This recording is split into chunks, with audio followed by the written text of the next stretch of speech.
Good evening. My name is Phil Campbell. I'm the associate principal here at the high school. I'm the one that photobombs your inbox every morning with the announcements. So it is my honor to introduce the commencement speaker, the City of Hudson Chief of Police, Mishanda Franklin.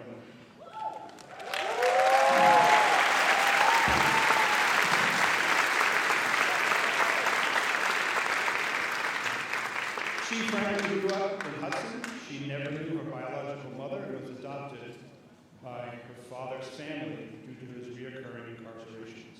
During high school, she lost her mother and was subsequently raised by a close-knit group of women who instilled in her values of strength, resilience, and gratitude. Chief Franklin briefly left Hudson to pursue higher education, attending Arizona State University for a year to study psychology before transferring to NYU, where she studied sociology with a minor in law. The events of 9/11 profoundly impacted her career path, leading her to a career in law enforcement in Hudson with a passion for helping people and breaking down barriers in policing. In May 2023, Chief Franklin was promoted to Chief of Police by Mayor Johnson, making history as the first woman and the first woman of color to hold this position.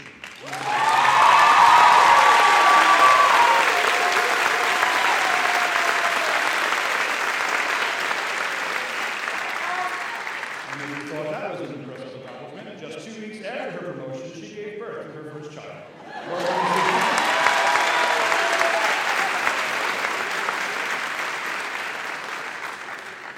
And as everyone here knows, marking a significant personal milestone along her professional achievement. Playing a pivotal role as one of the main representatives for the Hudson Police Department on the Police Accountability and Reconciliation Committee, PARC, when it was established in 2020. In this role, she led challenging conversations to enhance trust, transparency, accountability, and community safety. Chief Franklin has also served as HPD's lead peer coordinator for their employment assistance program, receiving training in individual and group crisis intervention. She has worked closely with community organizations to implement the Safeguarding Children of Arrested Parents policy in 2023 and continues to prioritize police community engagement. That wasn't enough. She is currently pursuing a BS in business with a focus on leadership and management. It is our pleasure to welcome Chief Franklin.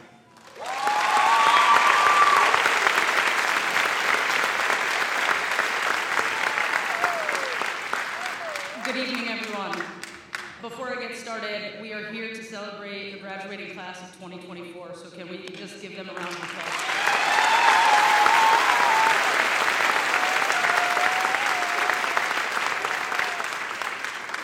So I want to thank all of you, graduates, administration, faculty, board members, staff, parents, for allowing me to be here to give this speech and be a part of this amazing milestone. As the first woman and first woman of color Chief of Police here in the city of Hudson, it is a humbling experience and an honor to be standing here before all of you. You are a shining example of diversity and inclusion, bringing together students from various backgrounds, cultures, and perspectives. This diversity has enriched our community, fostering a spirit of understanding and collaboration. Your unique experiences and viewpoints have strengthened the bonds within our school, making us a more vibrant and resilient community. The importance of this diversity cannot be overstated, as it prepares you to thrive in a global society and contributes to a more just and equitable world. Class of 2024, your journey through high school has been unlike any other. You started your high school journey at the height of a global pandemic. You endured the challenges, navigating virtual classrooms, social distancing, and unprecedented disruptions. Your resilience and adaptability have been nothing short of remarkable, and you stand here today as a testament to your strength and determination. You have faced obstacles, and yet you've persevered. Balancing academic responsibilities with personal well-being in an ever-changing environment tested your limits. Despite these obstacles, you've persevered and emerged stronger. For that, you deserve the highest praise.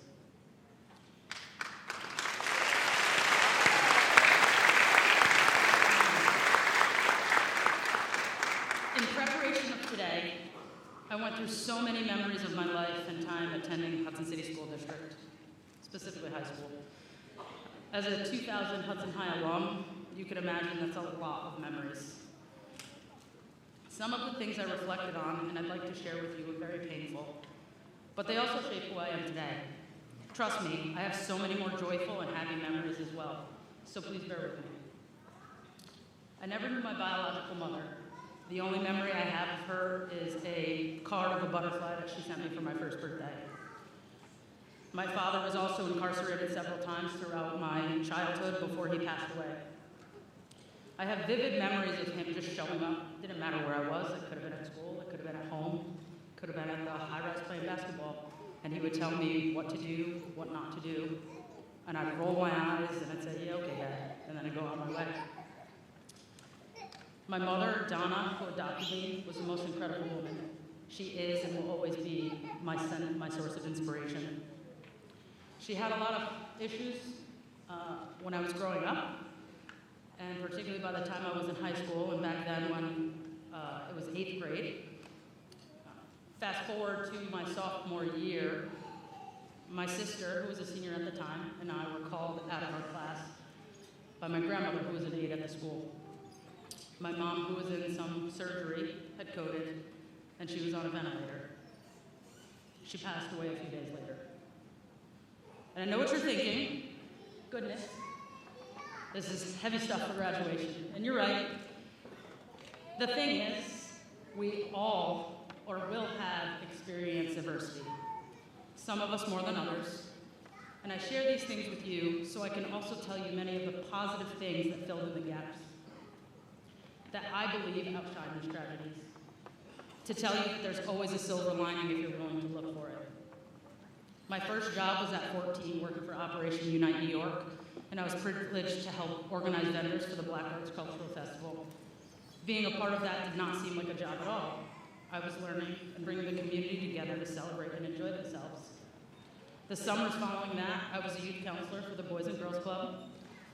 It was incredibly rewarding to play games, going on field trips with the kids, and being a role model they could look up to. I loved going to school. Weird, I know. I played sports and found such camaraderie in each team I was on. I was also a bit of a nerd. I was on the chem team, went to Union College for a summer science program, and played basketball for the World Athlete Scholar Games. These experiences taught me the importance of community involvement and how enriching it can be to engage with others, share knowledge, and work together towards common goals. More importantly, I had amazing teachers, coaches, friends, and family who supported and guided me. Without them, I could have easily gotten lost in my grief. Words cannot truly capture the profound impact these individuals have had on my life. I fondly recall the countless hours spent at the homes of Mrs. Leebrook, Mr. and Mrs. Yates, practices with Coach Malloy, Coach Bose, Coach Bolo, Coach Lossie, now known as Millar. Were often gruesome, but they weren't just about improving at a sport. They were about learning self-control, teamwork, and resilience. I would never have had the opportunities I just mentioned if it wasn't for them. In fact, Coach Millar took time out of her schedule to drive me to Rhode Island so that I could participate in the World Scholar Athlete Games. She certainly didn't have to, but I'm glad she did. I had ride-or-die friends in school. We won't talk about what those things were that we did. Just know that those steadfast companions who were always there when I needed them the most. Through thick and thin, they stood by my side, and I hope I did the same for them. And these friendships were more than just social bonds. They were lifelines during challenging times and sources of immense joy and comfort. I recognize that we all have differing experiences, and each of our journeys is unique. However, I promise you that whatever obstacles, whatever they are, they're not insurmountable, and you are not alone in facing them. The challenges you encounter may feel overwhelming at times, but remember that others have faced similar trials, and they have found ways to persevere. Lean on each other and embrace those who are willing to show up for you.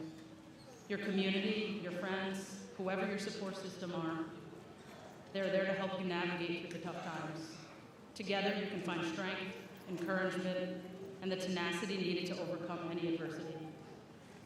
I'd like to leave you with a few pieces of advice that I think have served me well, and I hope they can too for you. 1, Your circumstances do not define you, and your past does not determine your future. No matter where you come from or what you've been through, you have the power to shape your own destiny. Use your experiences to fuel and drive your ambition.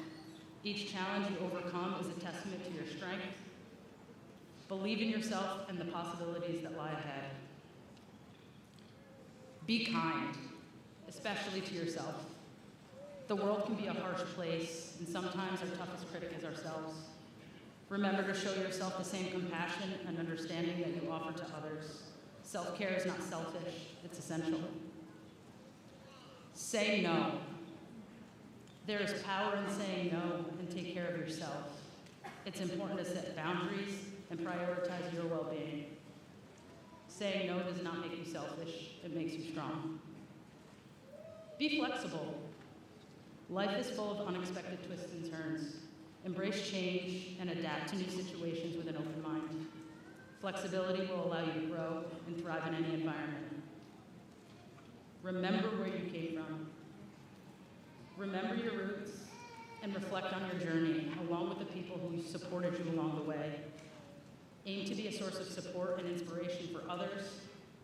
Let your experiences guide you in making a positive impact on the lives around you.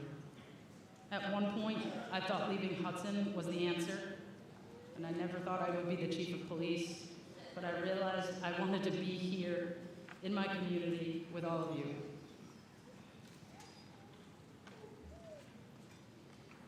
And the last, be unapologetically you.